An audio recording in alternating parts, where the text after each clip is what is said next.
Alhamdulillah minasyaitonirrajim. Bismillahirrahmanirrahim. Rabbi zidni ilma warzuqni fahma. Rabbi israh li sadri wa yassir li amri wahlul 'uqdatam min lisani yafqahu qawli. Allahumma faqihna fid din wa 'allimna at-ta'wil.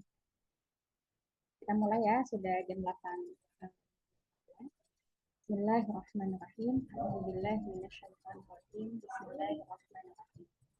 Mahat kalian, kita akan memulai kajian kita kali ini. Kita akan masuk di pembahasan bab kedua, yaitu surah Al-Qalam. Kita insya Allah kali ini akan membahas dari ayat 17 sampai ayat ke-33. Ya, dari ayat 17 hingga ayat ke-33 yang di dalamnya ada sebuah kisah. Semoga nanti bisa dijadikan pelajaran buat kita semua tentang kisah para pemilik kebun. Tentang kisah para pemilik kebun. Oke, mas kalian, sebelumnya sepertinya minggu lalu cuma menyebutkan sebuah yang mungkin akan membahas gitu kan ya, tentang panggilan Allah. Kita akan mulai dulu dengan miskat iman atau kalibrasi iman, supaya nanti ketika kita membaca Quran, ketika kita membaca ayat demi ayatnya itu benar-benar terasa Al-Quran itu menyentuh hati kita, benar-benar terasa bahwa kasih sayang Allah itu amat besar pada hambanya.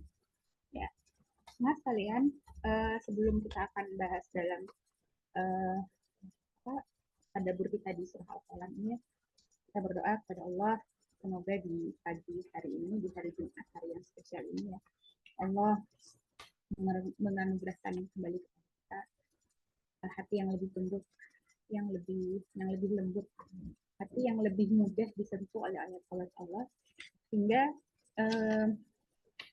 Allah, kita sering kan ya, kita tahu bahwa hati kita itu sering sedih, hati kita itu sering suka baper ya, bahwa hati kita tuh nggak sekuat itu ya Allah gitu. Kadang-kadang kalau engkau kasih ujian, kalau Allah kasih ujian tuh kita nggak sekuat itu gitu ya. Justru karena Allah tahu bahwa kita tuh lemah, kita tuh butuh penguat. Justru karena Allah tahu bahwa kita tuh adalah manusia yang doif, tempatnya salah, maka Allah menurunkan sesuatu pegangan yang kalau kita berpegangan padanya, kalau kita berpegangan teguh padanya yaitu Al-Quran, maka kita akan menemukan tempat penyembuhan yang paling baik. Kita akan menemukan tempat healing yang paling aman. Kita akan menemukan tempat yang dapat menerima kita, yang paling ngerti kita. Karena Rasulullah juga mengatakan bahwa Al-Quran itu adalah sahabat. Ya sayang, Uma mau menyampaikan sebuah ayat ya. Dua ayat yang berbeda, tapi dengan sapaan yang sama. Jadi dua ayat ini Allah memanggil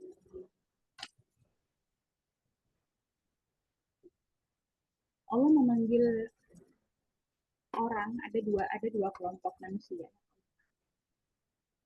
Yang satu adalah golongan orang-orang yang beriman, dan yang satunya adalah kelompok orang-orang yang melampaui batas.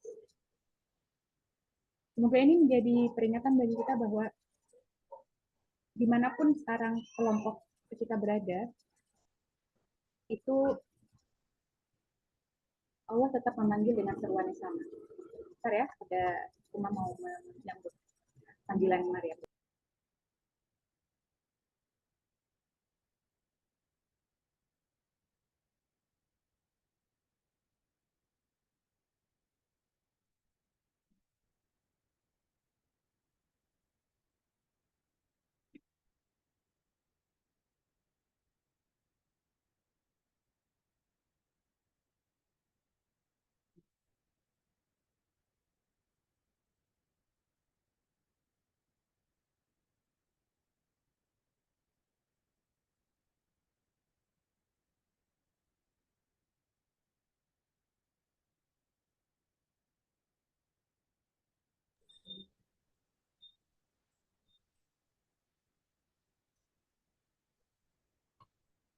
Dua ayat ini coba nanti Umahat dicek ya. Dalam surah Az-Zumar ayat 39, ayat ke-53, maksudnya surat ke-39 ya Az-Zumar itu. Allah memanggil dengan seruan hamba. Qul ya ibadi alladzi asrafu ala anfusihim la taqnatu min rahmatillah innallaha yaghfiru dzunuba jami'a innahu huwal ghafurur rahim. Allah memanggil hambanya yang melampaui batas itu dengan tetap panggilan Qul ya ibadi, wahai hambaku. Allah se apa ya, separah apapun gitu ya, perbuatan kita, melampaui batas apapun manusia itu berbuat maksiat kepadanya, bahkan manusia itu berbuat maksiat kepada zat yang semua nikmat, semua karunia yang memberikan rezeki, yang memberikan perlindungan itu dari Allah, tapi dia bermaksiat kepada zat yang telah berbuat baik padanya. Tapi apa yang Allah katakan pada hamba itu tetap sapaan yang lembut. Qul ya ibadi, katakanlah pada hamba-hambaku yang melampaui batas. Qul ya ibadi alladzi asrafu ala anfusihim, yang melampaui batas terhadap diri mereka sendiri.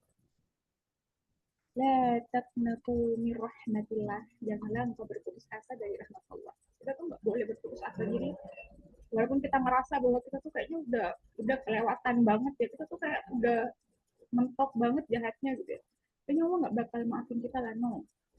Qul ya ibadi alladzi asrafu ala anfusihim la taqnatu min rahmatillah innallaha yaghfiru dzunuba jami'ah. Sungguhnya Allah itu mengampuni semua dosa, semuanya.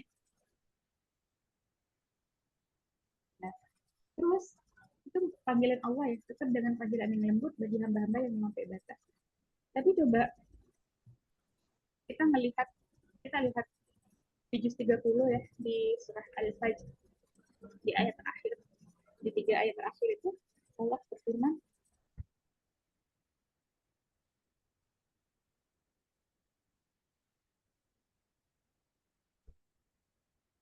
ya ayyuhan nasul mutmainnah irji'i ila rabbiki radiyatan mardiyah fadkhuli fi ibadi wadkhuli jannati fadkhuli fi ibadi, masuklah engkau pada hamba-hambaku, masuklah ke dalam golongan hamba-hambaku. Siapa yang dipanggil? Ya ayyuhan nasul mutmainnah, ya ayyatuhan nafsul mutmainnah, wahai jiwa yang tenang. Jadi untuk jiwa yang tenang, untuk orang-orang yang kembali kepada Allah, Allah juga memanggilnya dengan seruan ibadi. Fadkhuli fi ibadi wadkhuli jannati. Ayo kita kalibrasi rasa kita ya, kita kalibrasi iman kita dulu bahwa setelah apapun masa lalu kita, sebanyak apapun dosa yang kita lakukan, kita itu tetap hamba Allah gitu. Kita tuh tetap hamba yang Allah perlakukan dengan baik, yang tetap Allah perlakukan dengan lembut, yang selalu Allah tunggu-tunggu untuk kita kembali, selalu Allah tunggu balik lagi.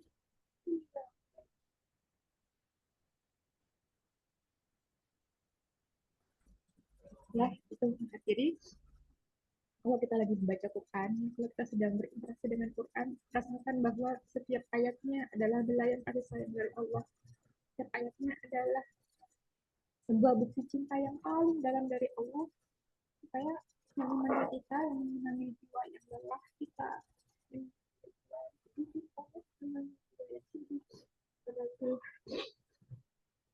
Allah hati kita yang sedang resah, untuk balik yuk, balik yuk ke Allah. Kalau nggak ke Allah, kamu balik ke siapa lagi? Kalau bukan ke Allah, kamu mau kemana lagi? Kalau bukan Quran yang akan menemani kamu, akan ditemani siapa lagi? Rasakan bahwa Al-Quran yang sedang kita baca adalah ayat-ayat hiburan, adalah ayat-ayat penghibur, adalah ayat-ayat penenang bagi jiwa yang lemah, bagi jiwa yang letih, bagi hati yang terluka, atau apapun itu.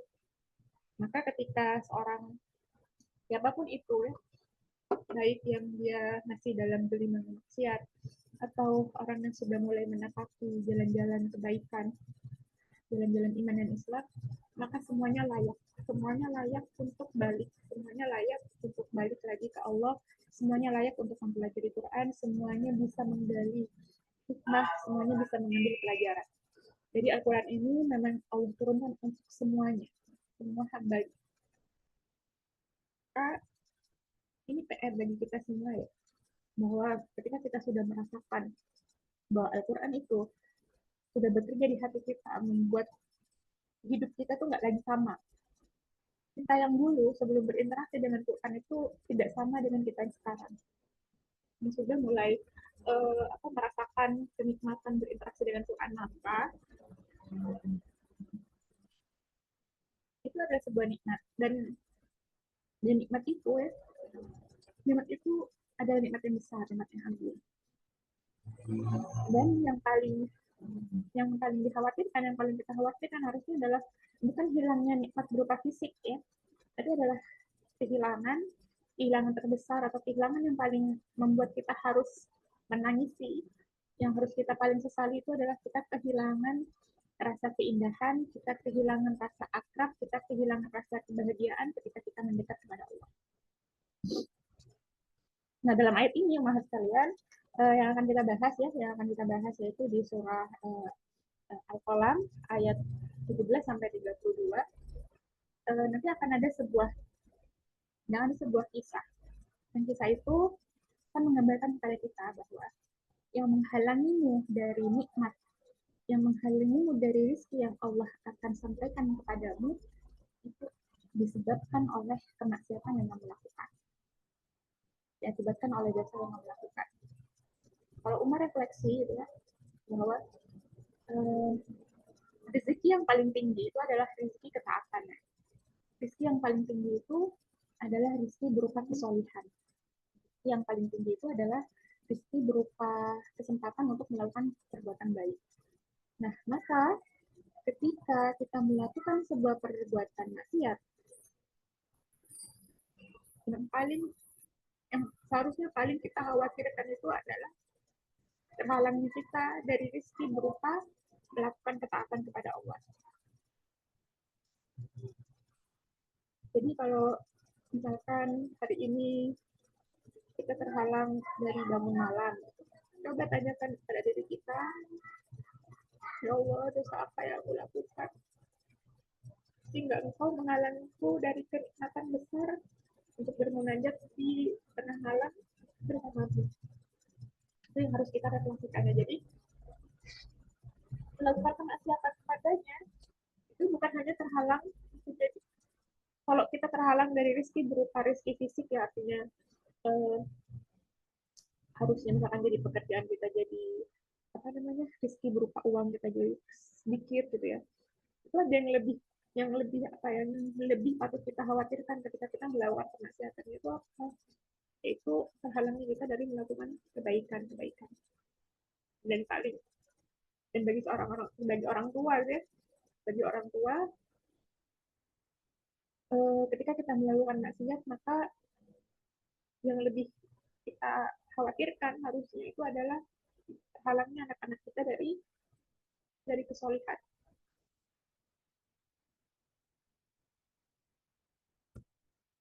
Ya, jadi kita akan belajar, kita akan mulai. Sebentar ya, Uma. Silakan sebentar.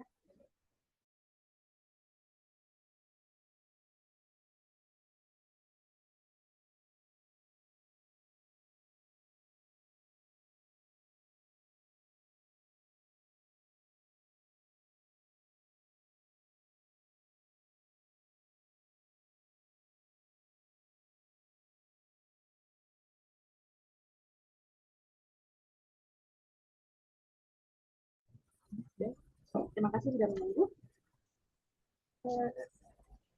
Kita mulai pembahasan kita di tadabbur surah Al-Qalam. Alhamdulillah Allah telah memberikan karunia ya pada kita di hari ini, kita bisa ketemu lagi di hari ini, kita bisa ketemu lagi di sebuah kita di hari yang insya Allah penuh dengan keberkahan. Semoga Allah mengizinkan kita untuk mengambil pelajaran dari surah yang akan kita bahas.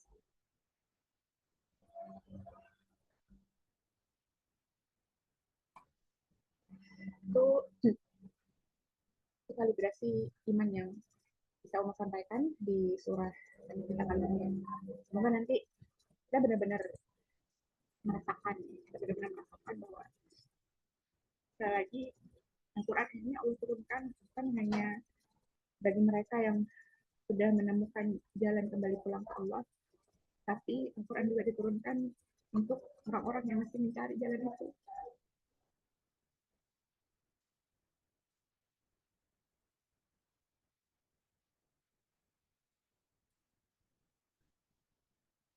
Mau kita sudah orang yang sudah lama berinteraksi dengan Quran atau orang yang baru pengen ngerasain betapa nikmatnya berinteraksi dengan Quran itu ya. Quran itu untuk semua,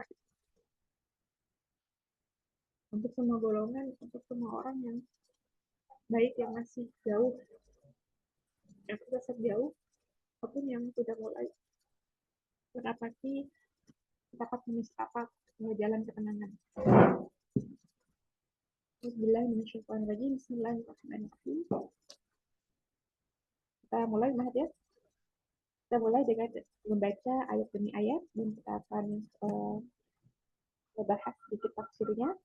Jadi kita akan tadabburi ayat demi ayat, yaitu di ayat surah Al-Qalam ayat 17 sampai ayat ke-33. Cuma akan ulang lagi ya, bahwa surah Al-Qalam ini adalah surah Makkiyah yang Allah turunkan di awal-awal periode dakwah Nabi Muhammad. Dalam hadis yang diriwayatkan oleh Ibnu Abbas ya. Surah ini termasuk surah-surah Al-Quran yang diturunkan di Makkah pada awal-awal periode dakwah Rasul. Bagaimana yang diriwayatkan oleh Ibnu Abbas bahwa surah Iqra turun, kemudian surah ini yaitu surah Al-Qalam, lalu surah Al-Muzammil, kemudian Al-Mudaththir. Ketika di ayat pertama sampai kedua dalam surah Al-Qalam ini Allah menjelaskan tentang kesempurnaan agama dan akhlak Nabi Muhammad SAW. Cuma teringat dialog dengan Maryam. Kenapa sih Rasulullah itu baik banget? Jadi bertanya, kenapa sih Rasulullah itu baik banget? Terus tiba-tiba ngomong kayak gitu. Terus makanya Maryam, kenapa Maryam kayak gitu? Maryam ingat apa gitu ya? Terus Maryam bilang, itu kisah yang Rasulullah yang menyuapi orang yang tidak beriman di pasar. Kenapa Rasulullah bisa baik banget? Nah, menyebutkan sebuah ayat dalam ayat ini, wa innaka la'ala khuluqin azim.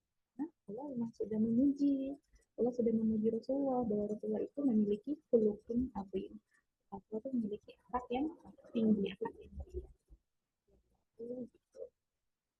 Nah, itu ya. Jadi kita akan menemukan, kalau kita ingin menemukan sosok contoh yang sempurna, maka semuanya ada dalam diri Rasulullah. Ya, yang Mas sudah bilang kemarin bahwa ketika Aisyah ditanya tentang akhlak Rasulullah, maka Aisyah menjawab, apakah kamu membaca Quran? Maka sungguhnya akhlak Nabi adalah Al-Quran. Kita akan bahas di di ayat selanjutnya. Kita kemarin terakhir itu di ayat 16 ya. Kita masih menunggu alal furqum, maka aku akan memberi tanda pada belalai. Jadi area wajah itu adalah area ditampakkannya kemuliaan, juga ditampakkannya kemaksiatan. Nanti di akhirat, ketika di pembalasan, kita akan melihat orang itu dia termasuk ashabul yamin, dia akan termasuk golongan kanan atau golongan kiri itu dilihat dari wajah. Wajah orang-orang yang berseri-seri, yang wajahnya ada penuh dengan cahaya, yang penuh dengan kegembiraan, dia adalah golongan kanan. Dia sedang bergembira, dia sedang menantikan tempatnya di surga. Yang dia membutuhkan Allah, yang mendustakan ayat-ayat Allah, maka tampak wajahnya hitam dan muram.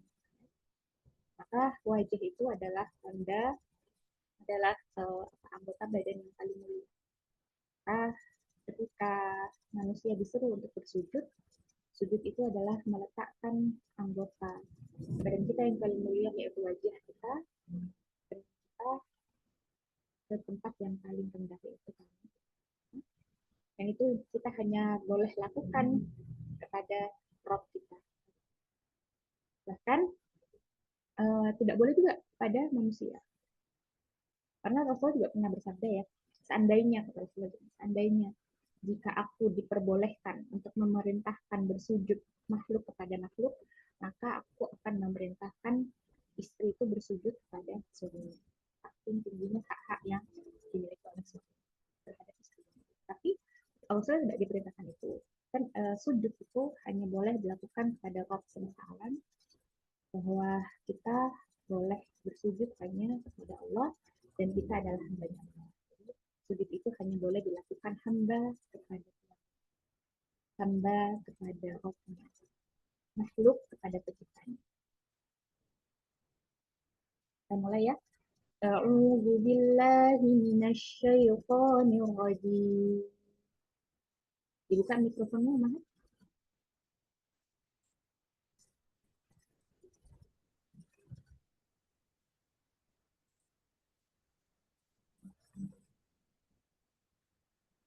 Kita dibuka mikrofonnya, kita murojaah cepat ini, kita ini dulu, kita baca dulu bersama ya supaya majlisnya berkah, dan ini memang juga tahapan dari tadabbur kita ya, tadarus 5 Kita buka lagi, kita ulang lagi ya, ulang lagi ya. A'udzu billahi minasyaitonir rajim. Bismillahirrahmanirrahim. Inna balawnahum kama balawna ashabal jannati idza aqsamu la yusrimunnaha musbihin. Inna balawnahum kama balawna ashabal jannati id aqsamu la yasrimunnaha musbihin. Wala yastasnun. Wala yastasnun. فطاف عليها طائف من ربك وهم نائمون. فطاف عليها طائف من ربك وهم نائمون. فأصبحت كالصريم. فأصبحت فأس فأصبحت فتنا كالصريم. فتنادوا مصبحين فتنادوا مصبحين أن اغدوا على حرثكم إن كنتم صارمين.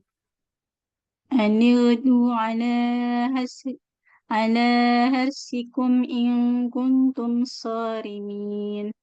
فانطلقوا وهم يتخافتون فانطلقوا وهم يتخافتون ألا يدخلنها يوم عليكم مسكين. ألا يدخلنها اليوم عليكم مسكين. وغدوا على حرد قادرين. وغدوا على هرد قادرين. فلما رأوها قالوا إنا لضالون. فلما رأوها قالوا إنا لضالون. بل نحن محرومون. بل نحن محرومون.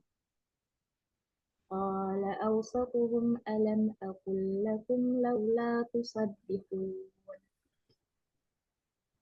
قال أوسطهم ألم أقل لكم لولا تسبحون. قالوا سبحان ربنا إنا كنا ظالمين. قالوا سبحان ربنا إنا كنا ظالمين فأقبل بعضهم على بعض يتلاومون فأقبل بعضهم على بعض يتلاومون قالوا قالوا يا ويلنا إنا كنا طاغين قالوا يا ويلنا إنا كنا طاغين عسى ربنا أن يبدلنا خيرا منها إنا إلى ربنا راغبون عسى ربنا أن يبدلنا خيرا منها إنا إلى ربنا راغبون كذلك العذاب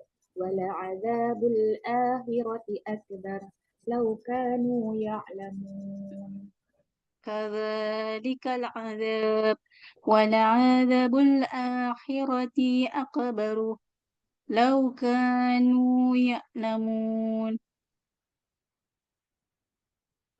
صدق الله العظيم. صدق الله العظيم.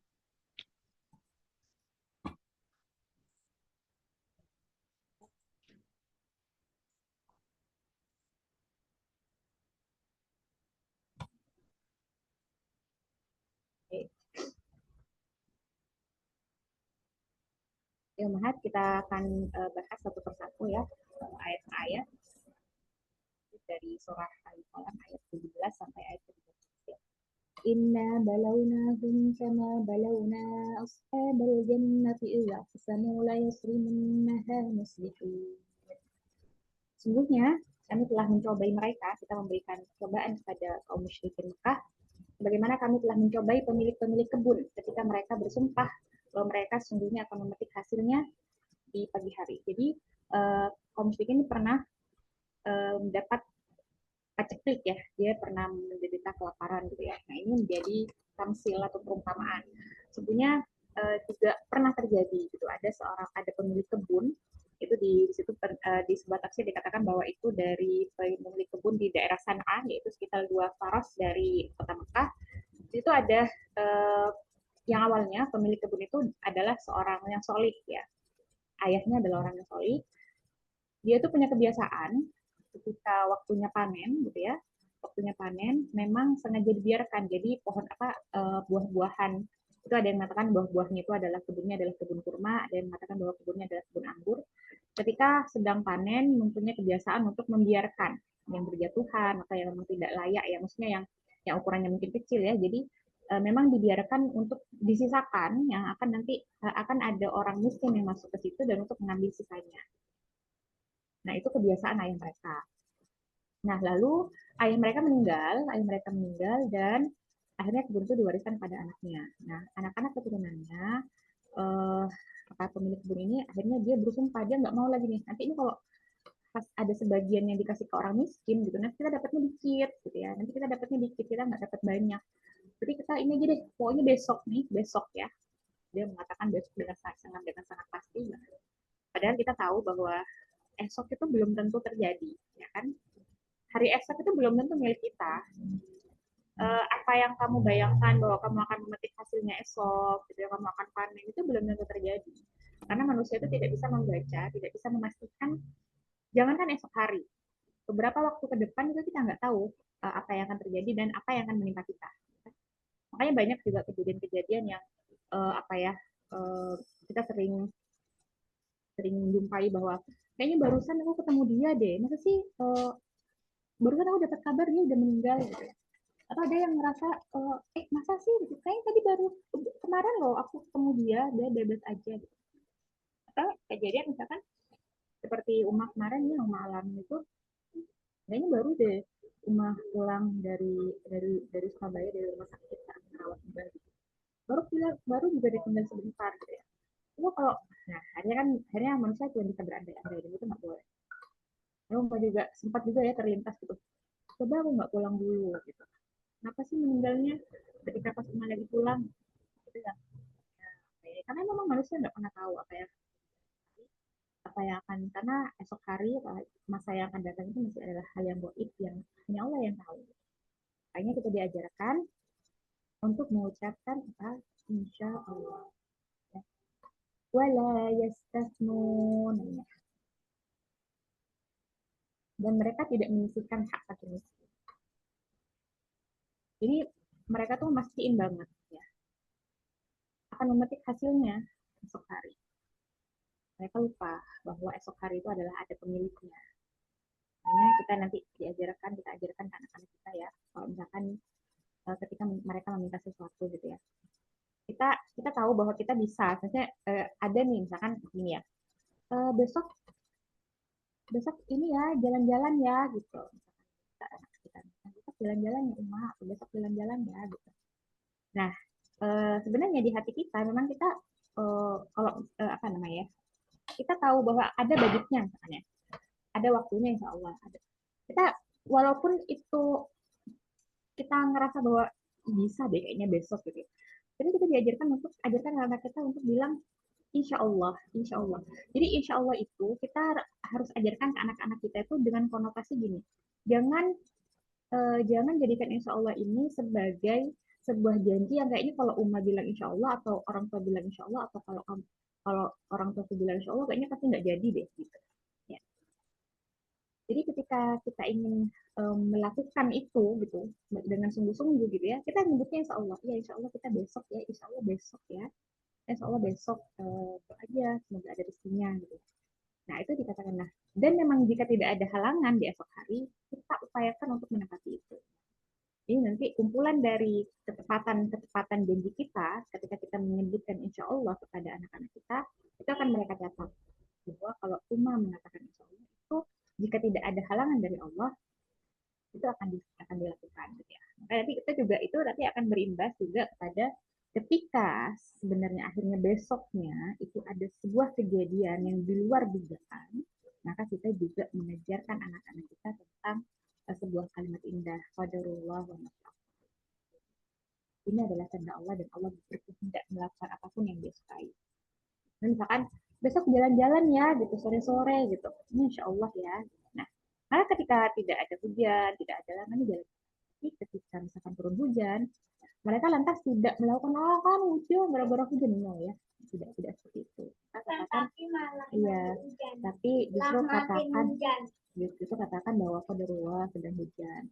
Bisa diganti jalan-jalan itu dengan apa? Dengan misalkan hujan hal lain yang apa namanya bisa dilakukan saat itu. Kalau jalan-jalan biasanya kalau nah, itu juga salah satu pelajaran untuk menanamkan apa? Untuk menanamkan iman kepada Allah gitu. Itu adalah dialog-dialog yang bisa kita lakukan pada anak-anak kita membiasakan pada anak-anak kita untuk mengatakan insya Allah. Dan ketika esok hari ternyata tidak seperti yang direncanakan ya, itu juga kembalikan bukan akhirnya berkeluh kesah atau mengeluh atau bilang enggak ini nggak tepat janji tidak seperti itu, tapi katakan pada anak-anak kita wala yastasnun, mereka janji mereka tidak menyisihkan hak fakir miskin. Fatafa 'alaiha qa'ifum mir rabbika wa hum na'imun. Lalu kebun itu diliputi malapetaka yang datang dari Tuhanmu ketika mereka sedang tidur. Ini ada sebuah pelajaran yang juga berharga ya. Rasulullah bersabda ya dalam Ibnu Abi Hatim meriwayatkan dari Ibnu Mas'ud ya berkata Rasulullah bersabda, "Iyakum wa ma'asi innal addu la yudnibu dzamba." Ya, Uma baca artinya aja ya. Jauhilah maksiat. Rasulullah jauhilah maksiat. Sesungguhnya seseorang hamba karena melakukan suatu dosa, maka dia akan dihalangi suatu rizki yang telah disiapkan untuknya. Kemudian Rasulullah membaca ayat ini, yaitu membaca surah Al-Qalam ayat 19 sampai ayat 20. Fatafa 'alaiha qa'ifum mir rabbika wa hum na'imun fa'asbahat kassarim. Mereka telah dihalangi untuk mendapatkan nikmat terbaik dari kebun mereka karena dosa.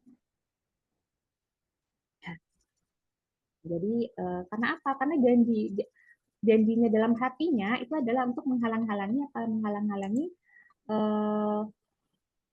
mereka akan menutup hasilnya dan akan menghalangi orang miskin, tidak akan menyisihkan hak fakir miskin gitu. Jadi akhirnya foto alaiha itu miradika wa ini. Jadi pas lagi mereka tidur ya, kebunnya akhirnya datang dikepung oleh api, ya akhirnya kebunnya terbakar. Fa'asbahat kasari, maka jadilah kebun itu hitam seperti malam yang gelap gulita. Jadi gosong ya, kalau misalkan kita gosong itu kan kena kebakar itu kan jadi arang ya. Maka dia fa'asbahat kasari, maka jadilah kebun itu hitam seperti malam yang gelap gulita. Fatana bau musbihin. Ya, mereka datang pagi hari ya. Lalu mereka memanggil di pagi hari. Dan yabu ala harfikum in kuntum sarimin.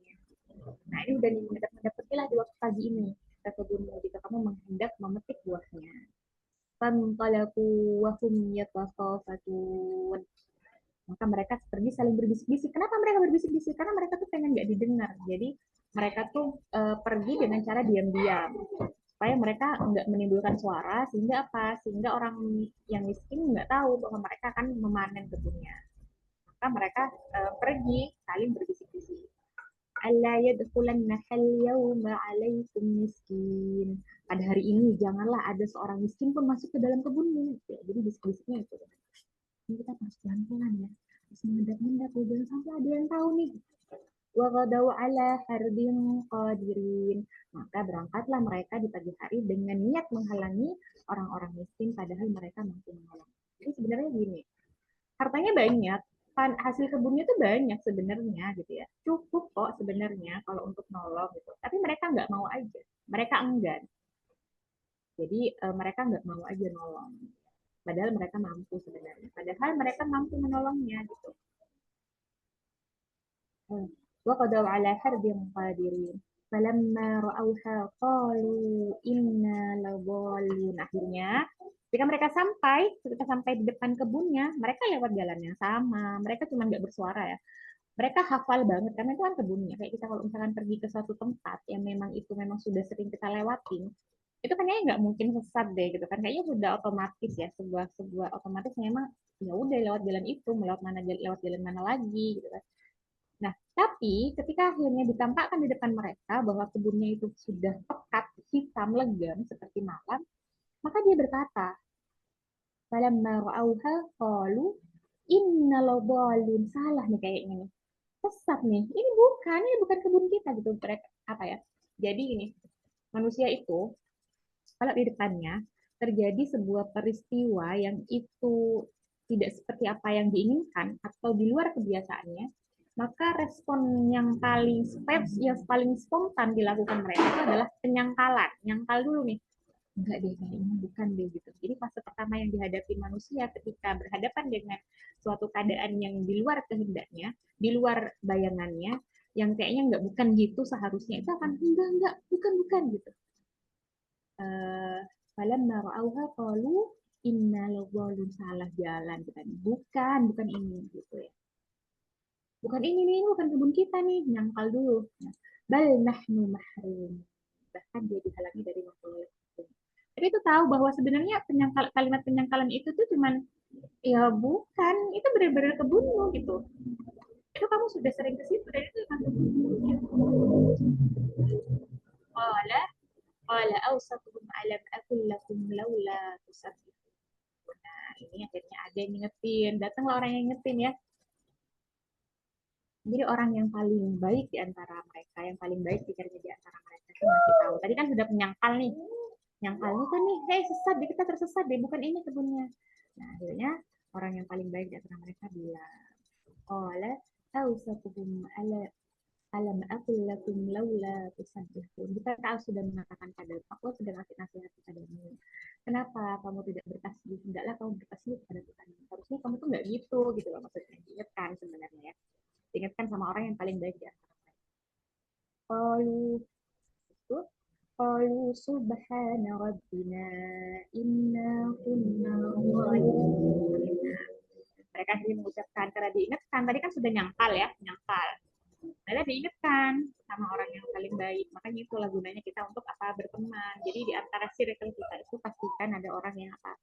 Ada orang yang baik. Supaya apa? Supaya ketika kita melakukan kemaksiatan, orang yang paling baik di antara circle kita itu akan mengingetin. Pentingnya gitu ya. Akan mengingetin. Lalu akan mengingatkan diri pada Allah, akan mengingatkan bahwa untuk menyebut Allah subhana rabbina inna kunna zalimin. Ya. Maha suci Tuhan kami, sungguhnya kami adalah orang-orang yang berdosa. Wa aqbala ba'dahum 'ala ba'di yatalawamun. Lalu sebagian mereka menghadapi sebagian yang lain seraya celah menyela. Jadi fase pertama bertemu kejadian yang tidak sesuai itu adalah nyangkal, ya, menyangkal. Ada yang ngingetin, yang ngingetin tuh bilang bahwa ayolah balik lagi ke Allah gitu. Nah, fase selanjutnya itu adalah akhirnya mereka tuh malah saling menyalahkan, gara-gara kamu gitu ya, ini gara-gara kamu nih, ini gara-gara kamu, ini saling mencela di antara satu sebagian dengan sebagian yang lain, saling menyalahkan. Jadi masih denial ya kan, kalau tadi denial dalam hati kayaknya tersesat deh gitu ya, diingetin masih denial juga, masih menyangkal bahwa saling dengan penyangkalan saling celah menyela, saling nyari kambing hitam, kamu nih gara-gara kamu gitu ya. Qalu ya wailana inna kunna. Nah, tapi setelah terus diingatkan sama temannya, akhirnya baru terbentuk kesadaran umum di antara mereka. Mereka akhirnya berkata menyesali perbuatannya. Qalu ya wailana, ya wailana, salah kita gitu ya. Inna kunna qarin, sesungguhnya kita ini adalah orang-orang yang bentuk nih udah nih, iya salah kita nih gitu. Nah, setelah terbentuk kesadaran itu, akhirnya step selanjutnya adalah asa rabbuna ayyubdilana khairan minha inna ila rabbina raghibun. Ini mengembalikan lagi kepada Allah. Asa rabbuna, mudah-mudahan Tuhan kita ayyubdilana khairan minha inna ila rabbina raghibun. Nah, ini. Jadi mereka berdoa kepada Allah, mudah-mudahan. Nah, baru nih luar istirjanya ya, mudah-mudahan Allah memberikan ganti kepada kita dengan kebun-kebun yang lebih baik daripada kebun itu. Sungguhnya kita mengharapkan ampunan dari Tuhan kita. Nah, dalam salah satu tafsir ya, sama pernah baca itu tafsir ayat ini tuh adalah gini. Jadi ada yang meriwayatkan bahwa kebun itu tuh langsung diganti. Dengan apa? Jadi malaikat Allah mengutus malaikat gitu ya untuk mengganti kebun itu. Jadi diambilkan sebuah kebun dari daerah Taif untuk mengganti kebun itu.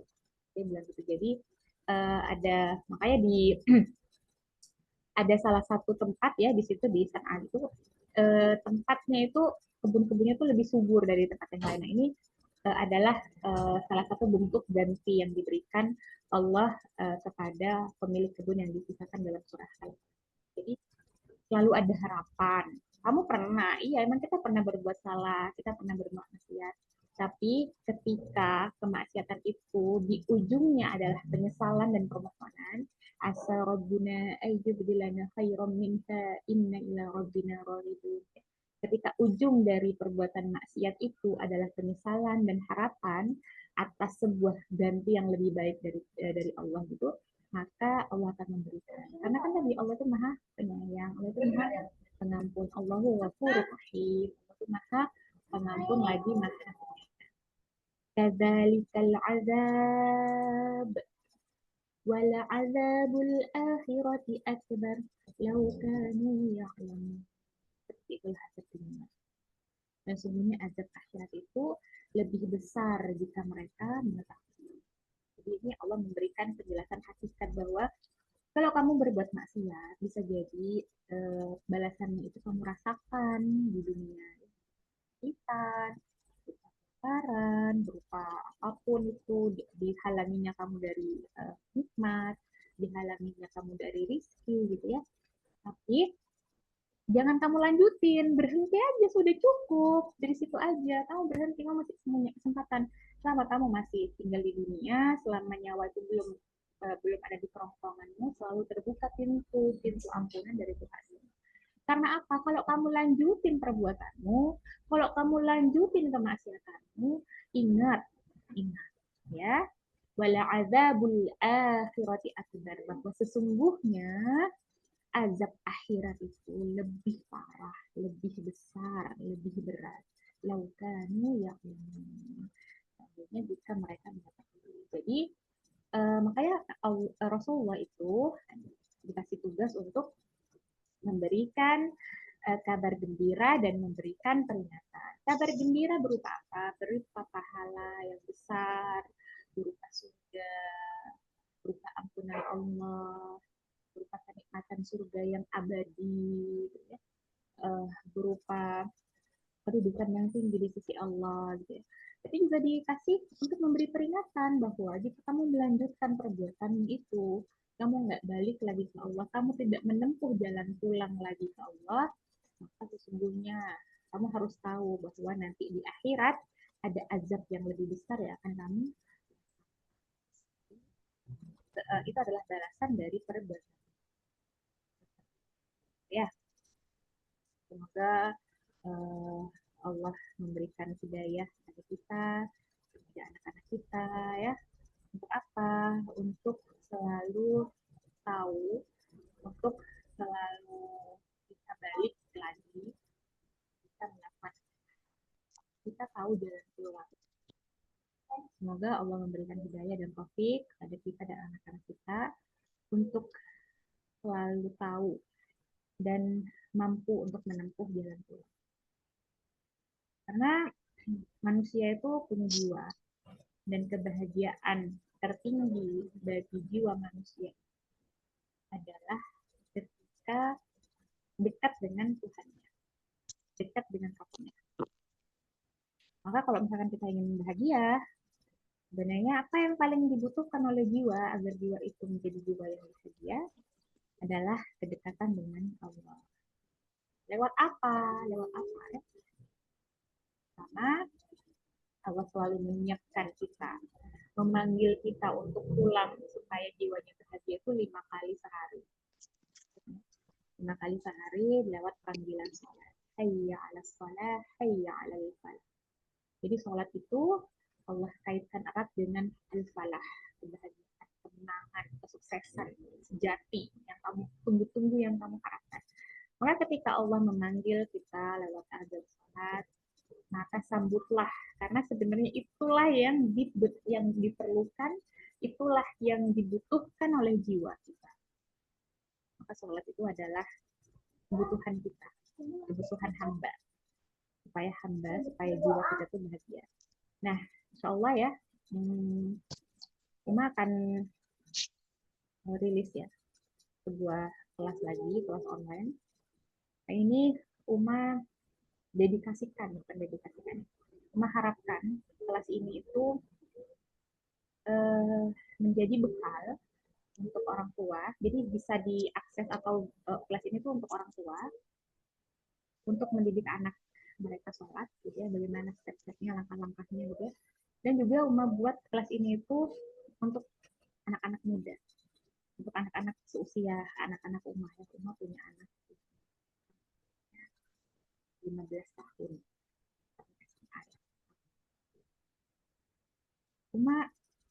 Uma ingin merangkul anak-anak yang seusia anak-anak Uma. Untuk apa? Untuk merasakan sholat yang nggak biasa. Ya. Uma memberi tema atau tajuk dari kelas yang akan Uma laksanakan, insya Allah ya, mudah-mudahan sholat level up. Jangan sampai generasi kita itu, kita dan anak-anak kita itu melakukan sholat itu sebuah rutinitas yang membosankan, menjenuhkan, sebuah aktivitas yang berat banget gitu. Nah, kita akan belajar bersama nanti di kelas itu ya, tentang level up, sholat level up. Upgrade your sholat ya, upgrade sholat kita. Dari sisi apa? Macam-macam. Jadi saking pentingnya ya sholat ini ya. Bapak kita Ibrahim itu mendoakan, Rabbi ja'alni muqimas sholati wa min dzurriyyati. Rabbana wa taqabbal du'a. Saking pentingnya sholat ini tuh Bapak kita Ibrahim itu benar-benar minta ke Allah, Rabbi ja'alni muqimas sholati wa min dzurriyyati. Allah jadikanlah aku orang-orang yang tetap mendirikan sholat juga turunanku. Ini engkau adalah penerima apa namanya baik-baik pengambil doa. Rabbana taqabbal, maka terimalah, kabulkanlah doaku.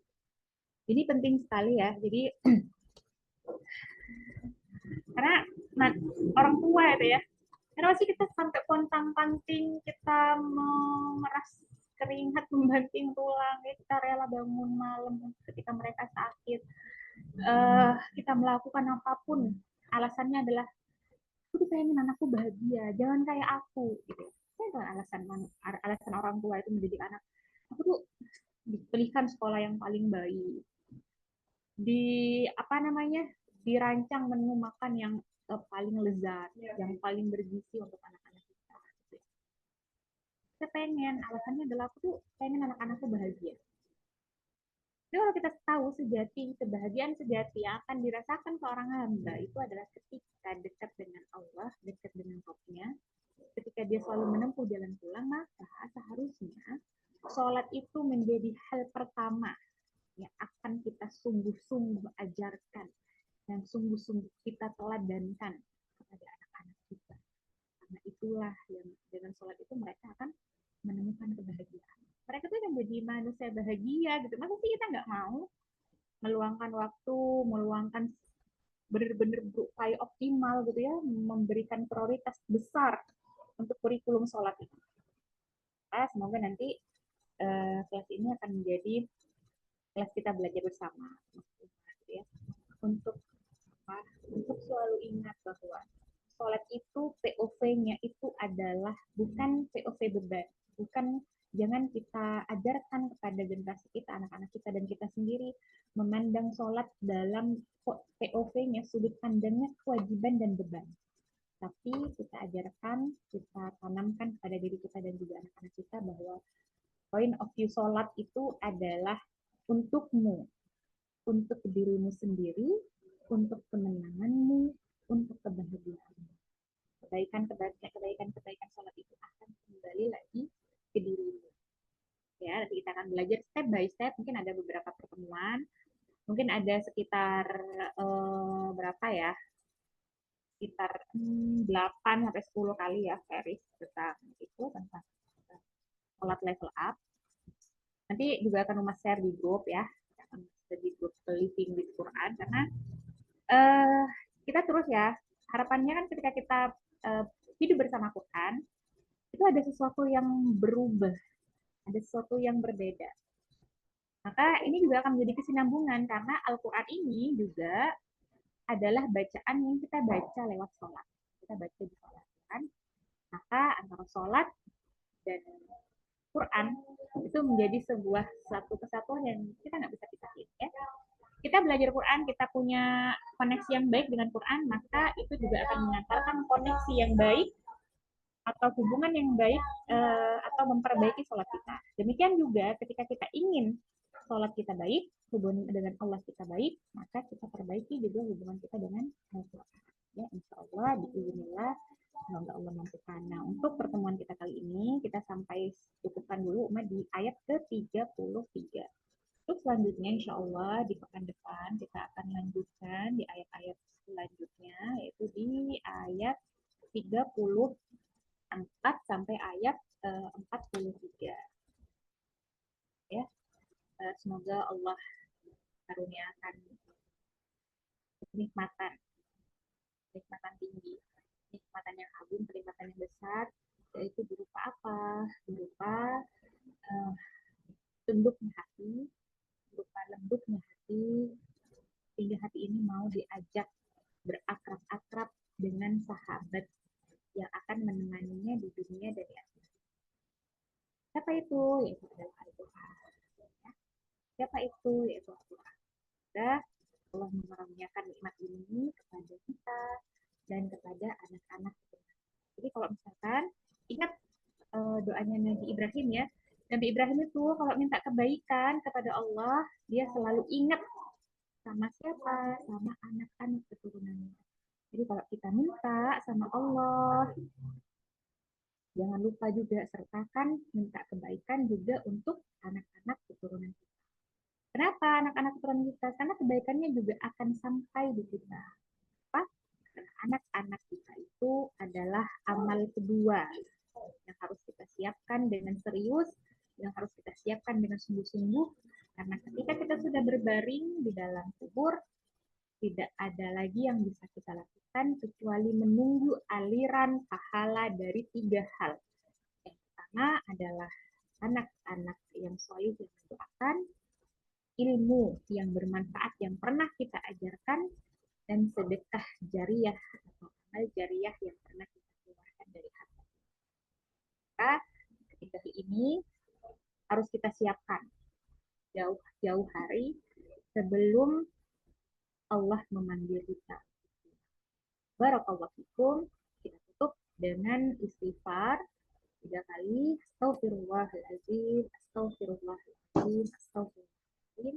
Dan doa kafaratul majlis. Subhanakallahumma wa bihamdika asyhadu an la ilaha illa anta astaghfiruka wa atubu. Sebelumnya, jika bisa berkenan, coba Mahat bisa di apa namanya, bisa dibuka dulu open cam. Kita foto, kita belum pernah punya dokumentasi kita ya. Coba kita open cam dulu kalau tidak berhalangan.